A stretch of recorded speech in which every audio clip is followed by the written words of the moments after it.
다르게 표현하자면 마음의 근력이다라고 할 수도 있겠고 영혼의 근력이다라고 말할 수도 있겠습니다.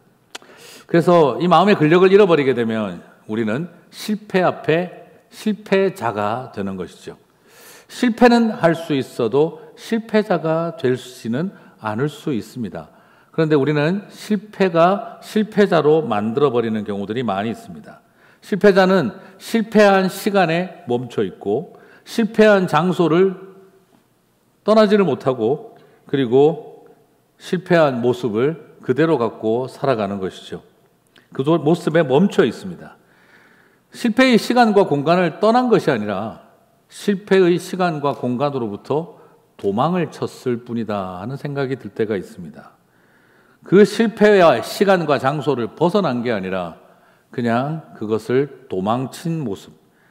그래서 실패는 여전히 우리의 인생의 결론이고 과거의 일이었는데 실패는 여전히 결론이고 내 인생의 현재 진행형으로 다가오는 모습입니다. 그러나 반면에 마음속에 회복 탄력성을 갖게 되어지고 가지고 있는 사람은 넘어지지 않는 힘, 넘어지지 않는 힘을 갖는 것이 아니라 실패하고 넘어지더라도 다시 일어나는 힘을 가지게 된다는 것이죠.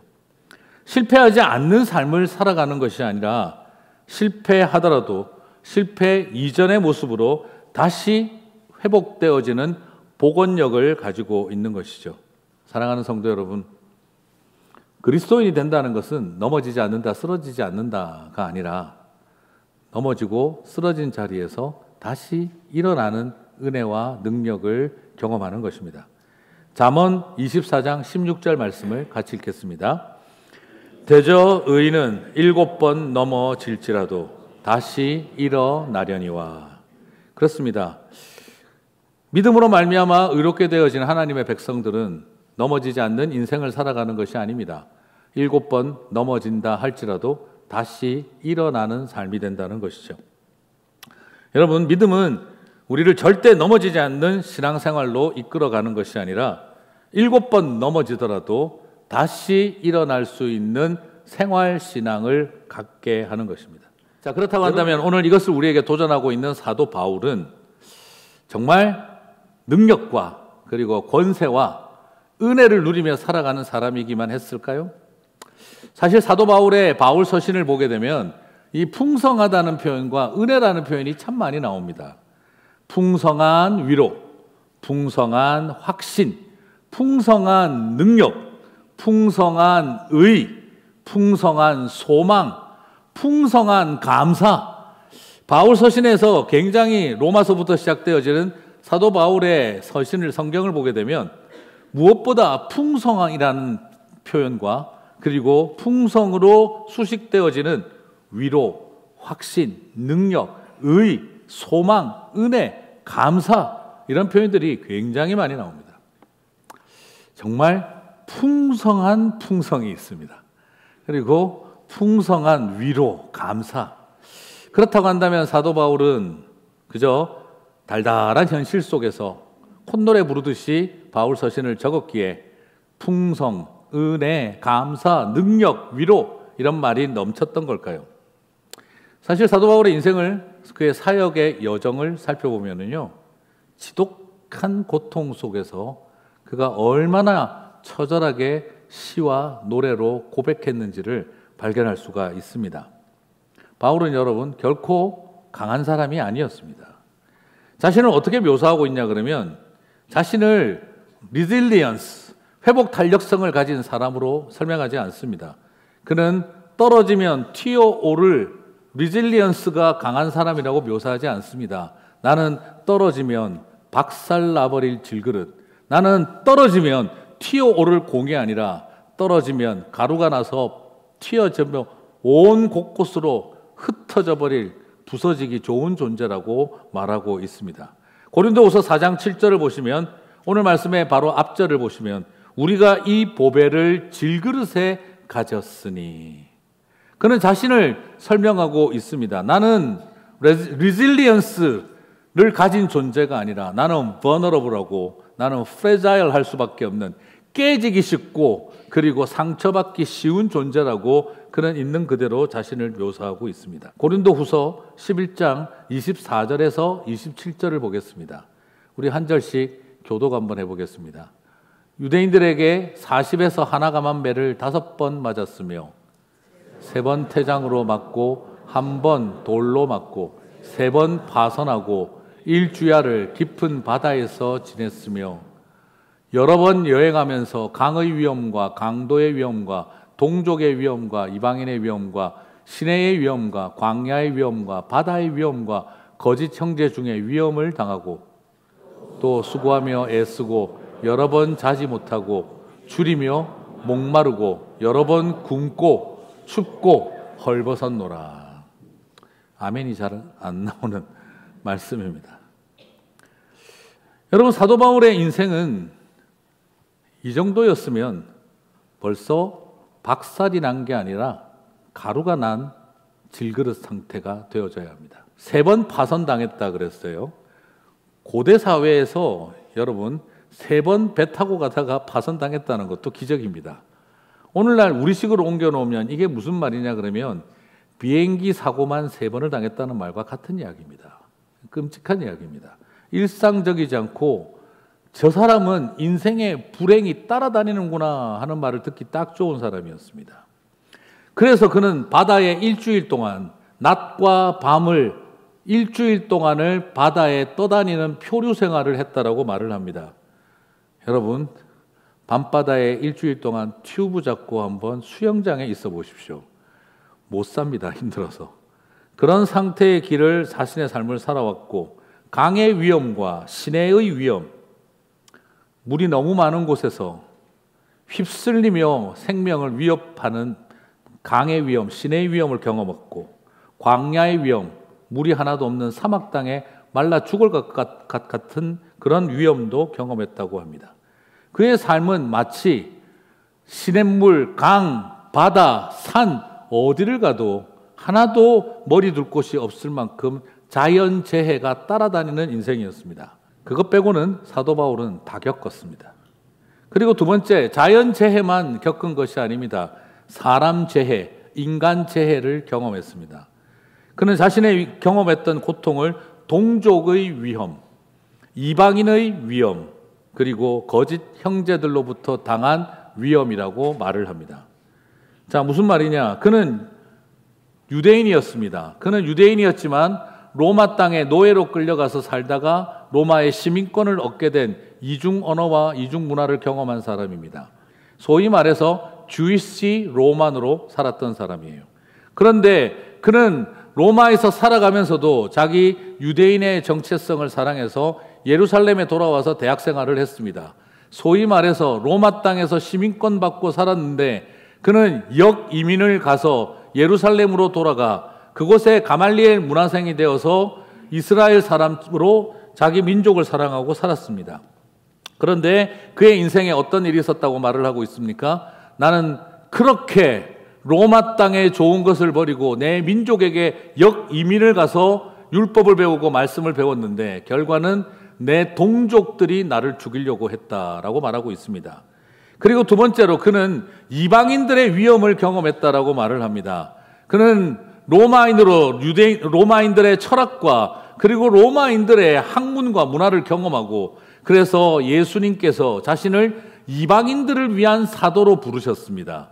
그래서 나는 이방인들을 위해 내 생명과 내 목숨을 버리며 살아야지 헌신을 했는데 결과는 이방인들이 자신을 죽이려고 했다는 것이죠. 사도 바울이 돌에 맞아 죽었는 줄 알고 성벽에 집어 던져버렸던 사람들, 그게 바로 다 사도 바울이 사랑했던 이방인들이 그를 죽음으로 내몰았습니다. 동족 유대인들은 40여 명이 모여서 바울을 죽이기 전까지는 물도 밥도 먹지 않겠다라고 결심했던 암살단이 만들어질 만큼 동족들은 바울을 죽이기 위해 식음을 전폐하고 암살조를 만들었던 것이 동족이었고 내 인생을 던지며 사랑한 이방인의 사도로 살겠다고 했더니 그 이방인들은 나를 죽이기 위해 돌로 쳐서 죽이려고 들었던 사람들이었습니다. 그래, 이 세상에 나는 주이시 로만으로서 유대인들에게도 속하지 못하고 로마 사람들에게도 속하지 못했으니 그래도 나는 교회가 있고 크리스찬들 있지 않느냐, 나는 그래 크리스찬 정체성을 찾아야겠다 하고 갔더니 그가 겪었던 세 번째의 고난은 믿음의 형제라고 하는 거짓 지도자들에 의해서 그는 배신당하고 죽음의 위협을 교회에서 겪었어야 했습니다. 어떤 느낌입니까? 코리안도 아니요, 아메리칸도 아니요, 나는 크리스찬으로 살고 싶었더니 한국 사람들에게 암살단을 경험을 해야 했고 미국 사람들에게 돌로 맞아야 했고 같이 교회를 나갔더니 교회의 형제요 자매요 믿음의 동력자라고 했던 사람들에게 뒤통수를 맞고 배신당하고 그래서 죽음의 위협을 경험해야 했다라는 것입니다. 쉽게 말하면 사도 바울은 지금 이렇게 말하고 있는 것입니다. 산을 가나 강을 가나 바다를 가나 시냇물에 가나 광야에 나가나 나는 머리 둘 것이 없었고 나는 유대인에게 가나 이방인에게 가나 교회에 가나 나는 끊임없이 생명의 위협을 느꼈어야 했다는 것입니다. 여러분, 이 정도 상황이면 그냥 유대인도 하고 싶지 않고 로마인도 하고 싶지 않고 기독교인도 다 그만두고 싶은 상황이었던 것이죠. 그 결과 그는 자신이 경험했던 일을 뭐라고 설명하고 있습니까? 자연재해, 사람재해를 겪다 보니 40에 하나 감한 매를 5번이나 맞아야 했고 3번이나 태장을 당해야 했고 그리고 한 번은 돌로 맞는 일도 있었다라고 말을 합니다. 이런 폭력이 여러분 사람을 얼마나 비참하게 하고 비굴하게 만드는지 당해본 사람들은 알 수 있죠. 그리고 그 비참함은 그래도 내가 주님을 위해 이런 고난 당하면서 살아가는 것 참아야지 할 것 같았는데 그러나 그 뒤에 일어나는 것은 정말 사람의 가장 기본적인 본능과 욕구마저 채워지지 않는 현실이었습니다. 여러분, 오늘 이 정도면 인간의 가장 기본적인 행복을 추구할 권리까지 차단당한 불면에 시달려야 하고 굶어야 하고 목이 말라야 하고 춥고 헐벗는 자리, 그러면서 동족에게 이방인에게 같은 그리스도인에게 그리고 시냇물과 강과 광야와 바다와 수많은 자연재해 앞에 이런 인생이라면 왜 태어났니? 라고 물어봐야 될 삶이 아니었겠습니까? 이게 하나님에게 부름받은 자의 삶일까라고 질문이 던져질 정도였습니다. 사도 바울은 행복하고 즐거웠기에 풍성한 은혜, 풍성한 위로, 풍성한 감사, 풍성한 능력을 행복하게 살아가다 보니 입에서 콧노래 나오듯이 달달하게 적은 것이 그런 표현들이 아니었던 것입니다. 바울은 이 지독한 고난을 어떻게 자신이 감당했는지 설명을 하는지 고린도후서 4장 8절과 9절은 보여주고 있습니다. 같이 읽겠습니다. 우리가 사방으로 우겨쌈을 당하여도 쌓이지 아니하며 답답한 일을 당하여도 낙심하지 아니하며 박해를 받아도 버림받지 아니하며 거꾸러뜨림을 당하여도 망하지 아니하고. 사실 여러분, 육체를 굴복시키는 이런 환경의 절망, 내가 아무리 노력하고 애를 쓰고 잘해도 바다와 시내와 강과 광야가 도와주지 않는데 그걸 내가 어떻게 할 수 있겠습니까? 내가 아무리 사랑하고 열심히 섬겨도 날 죽이겠다고 드는 동족과 저 이방인들, 믿음의 형제라고 믿었던 사람들에게 배신당하고 뒤통수 맞고 나면 그러면서 당하는 그 수많은 매질과 그리고 수많은 돌팔매질과 그 굶주림과 목마름과 춥고 헐벗은 자리에 던져지고 나면 사실은 가만히 있어도 넘어질 판이요, 건드리지 않아도 포기할 판이요, 누가 쳐다만 봐도 절망하고 쥐구멍이라도 들어가고 싶은 그런 심정일 텐데 사도 바울은 다르게 고백합니다. 우겨쌈을 상하여도 쌓이지 아니하였고 답답한 일을 당해도 나는 낙심하지 않았고 박해를 받아도 버림받아지지 않았고 거꾸러뜨림을 당하여도 망하지 아니하였다. 사랑하는 성도 여러분, 엄청난 회복 달력성입니다. 어떻게 이게 가능했을까요? 어쩌면 사도 바울의 인간적인 개인적인 능력일까요? 인성이 강하고 심령이 튼튼해서 그런 걸까요? 웬만한 고통쯤은 겪어봤기 때문에 모질고 독하게 살아남을 수 있는 생존력이 강해서일까요? 그렇지 않습니다. 오히려 바울은 이 모든 것이 가능했던 것은 하나님의 은혜밖에 없다라고 고백하고 있습니다. 고린도후서 4장 7절, 우리가 이 보배를 질그릇에 가졌으니, 같이 읽겠습니다. 이는 심히 큰 능력은 하나님께 있고 우리에게 있지 아니함을 알게 하려 함이라. 그래요, 나는 질그릇 같은 인생에 불과하지만 그럼에도 불구하고 나는 부서지고 박살나고 가루나지 않았던 것은 내 안에 하나님이 계셨기 때문입니다 라고 고백하고 있습니다. 사랑하는 우리 형제 자매 여러분, 믿음의 식구 여러분, 그렇습니다. 우리를 아무리 질그릇 같은 나를 쳐다보고 절망이 되어지고 우리 같은 인생들은 떨어지면 박살나고 깨지고 상처투성이가 될 거라고 여겨지고 나 자신도 초라하게 보이지만, 그러나 우리 안에 하나님이 계신 것을 깨달을 때 사랑하는 성도 여러분, 어떤 것도 더럽히지 못할 것입니다. 어떤 것도 부수지 못할 것입니다.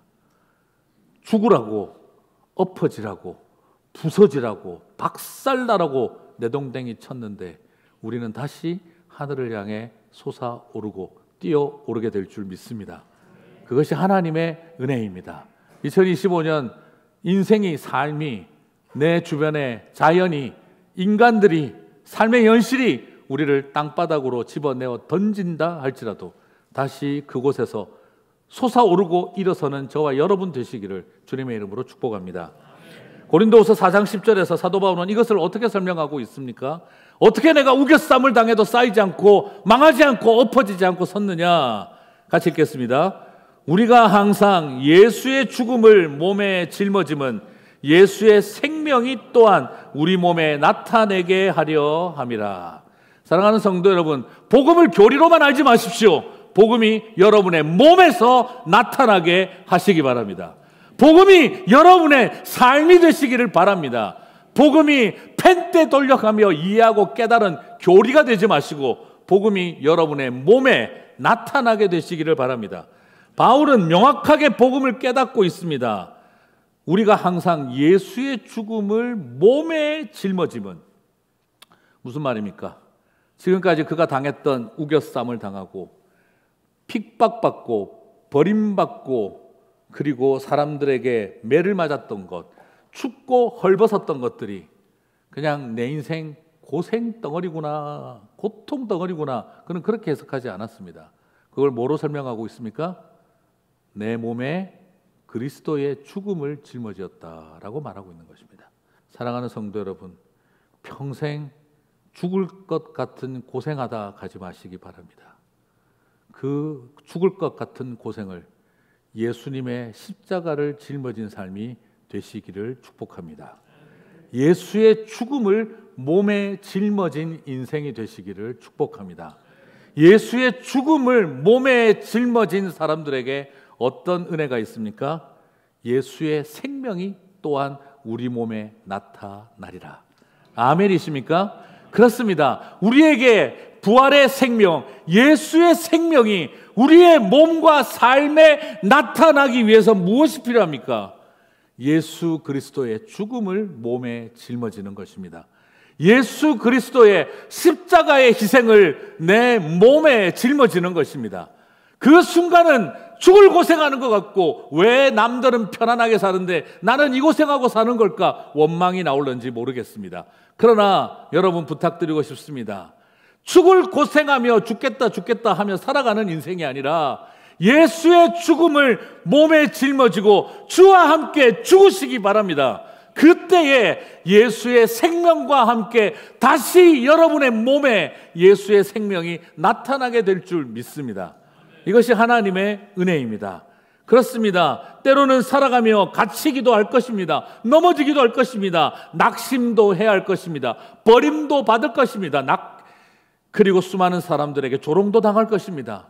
내가 죽지 않으면 너를 죽일 때까지 나는 밥도 안 먹고 너를 죽이겠다 하는 사람들을 만날 수도 있습니다.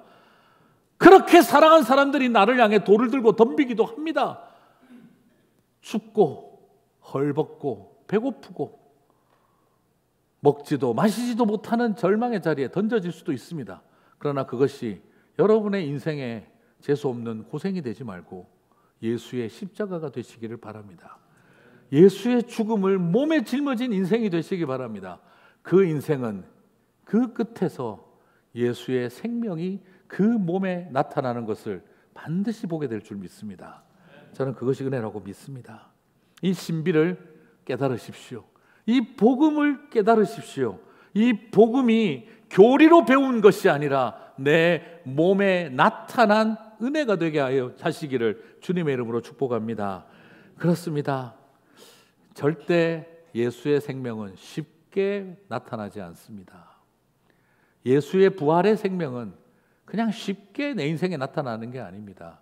예수의 십자가를 짊어지었을 때 예수의 부활의 생명이, 주님의 부활의 생명이 이 연약한 우리의 육체를 통해서도 나타나게 될 줄 믿습니다. 여러분, 참 복음은요, 이 머리를 위해서 주신 게 아니라 이 몸에 예수님의 생명이 나타나라고 주신 것입니다. 십자가에서 주와 함께 죽고 주와 함께 사십시오. 예수님과 예수님의 죽음을 내 몸에 짊어지십시오. 그게 예수의 생명이 내 몸에 나타나는 통로입니다. 이것을 알면 우리는 일상을 바라보는 삶의 태도가 달라질 수밖에 없습니다.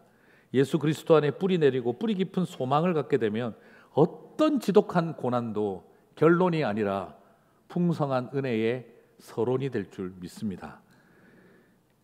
여러분, 이 땅을 살아가는 성도에게는 이렇게 살 수 있는 힘이 주어집니다.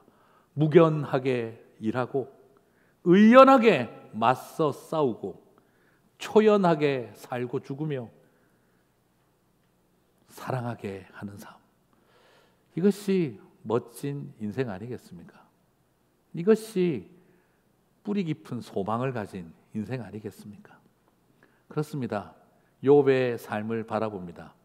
그 수많은 고통과 절망의 자리에서 그는 다시 뿌리 깊은 소망을 갖고 내가 반드시 정금같이 나올 것을 그는 믿었습니다. 새해 시작하고 좋은 소식이 하나도 없습니다. 과연 다시 회복할 수 있을까 두려움이 밀려옵니다. 떠나온 조국을 봐도, 지금 우리가 살고 있는 LA를 봐도 역대급의 일들을 겪으면서 과연 우리는 회복할 수 있을까 두려움이 밀려옵니다. 하지만 사랑하는 성도 여러분, 희망적이기에 소망을 가진 것은 오히려 말이 되지 않습니다. 희망적이기에 우리는 소망하지 않습니다. 절망적이기에 소망을 붙드는 것이죠. 기도하고 싶지도 않을 만큼, 기도도 되지 않을 만큼 절망적일 때가 가장 기도해야 할 때입니다. 교회를 나가고 싶지도 않을 만큼 가장 절망적일 때가 사실은 하나님 앞에 나아가야 할 때입니다. 희망적이기에 소망을 품는 사람 없습니다. 가장 절망적이기에 우리는 다시 희망을, 소망을 품어야 하는 것입니다. 사랑하는 성도 여러분, 그 마음으로 의연하게, 그 마음으로 무견하게, 그 마음으로 초연하게 다시 사랑하게 하옵소서.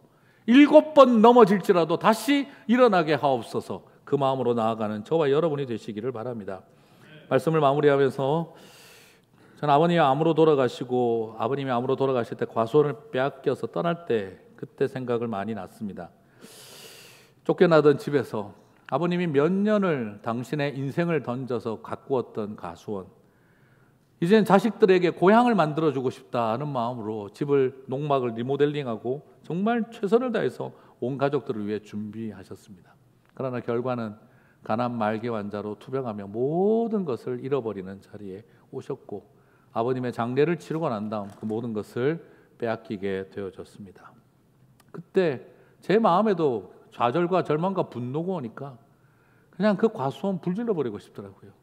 밤마다 어디에 몰래 차를 갖다 놓고 어디쯤 가서 불을 질러 버릴까, 이런 범죄를 머릿속에 상상하게 되기도 하고, 이사 떠나오던 그 아버님의 온 손때와 땀이 묻은 그 집을 떠날 때 유리창을 다 깨버릴까, 그냥 거기다가 온갖 해코지를 해놓고 나갈까 할 정도로 마음이 상해 있었을 때 저희 어머니를 쳐다보며 아버님이 정성으로 가꾸셨던 그 집을 바라보며 예배드리고 나왔습니다.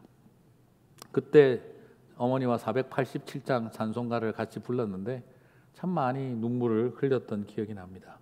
그 찬양이 가슴 속에 모처럼 박혀 들어오고 은혜로 스며 들어오기 시작을 했습니다. 많이 오래된 찬양이라 잘 모르시는 분들이 많은데 그때 이 찬송을 부르면서 우리 가족들이 큰 위로를 받았습니다. 첫음 잘 잡아야겠네요. 어둠 후에 빛이 오며 바람 분 후에 잔잔하고 소나기 후에 햇빛 나며 수고한 후에 쉼이 있네. 연약함 후에 강건하며 애통한 후에 위로받고 눈물 난 후에 웃음 있고 씨 뿌린 후에 추수하네. 괴로움 후에 평안 있고 슬퍼한 후에 기쁨이 있고 멀어진 후에 가까우며 고독함 후에 친구 있네. 4절 같이 읽어보겠습니다. 고생한 후에 기쁨 있고 십자가 후에 영광 있고 죽음 온 후에 영생하니 이러한 도가 진리도다. 한 번 더 읽겠습니다. 고생한 후에 기쁨 있고 십자가 후에 영광 있고 죽음 온 후에 영생하니 이러한 도가 진리도다. 사랑하는 성도 여러분, 오늘 이 고백이 저와 여러분의 노래가 되고 고백이 되시기를 바랍니다. 인생의 바람에 내 삶이 흔들립니다. 힘겨운 시간을 견디어내면 결국 은혜의 날들이 오지만 그 순간은 다 포기하고 싶습니다. 작은 날을 통해 주님이 큰일 하실 것을 우리는 다 알고 있습니다. 그러나 위기 앞에 서면 눈앞에 우리에게 닥치는 잿더미와 파괴되어진 현실이 우리의 눈과 마음을 가득 차버립니다. 그러나 다시 한번 위기 앞에 설 때마다 선명하게 주님을 보게 되는 저와 여러분이 되시기를 바랍니다. 7번 넘어진다 할지라도 나는 다시 일어나겠습니다. 그 마음으로 의연하고 초연하고 담대하게 다시 사랑하게 하소서. 그 마음을 가지고 나아갈 때 우리는 분명히 고백할 수 있습니다. 십자가 후에 영광이 있고 죽음이 온 후에 영생이 있으니 이러한 도가 진리로다. 이러한 도가 진리로다. 그 고백을 고백하며 나아가는 저와 여러분 되시기를 주님의 이름으로 축복합니다.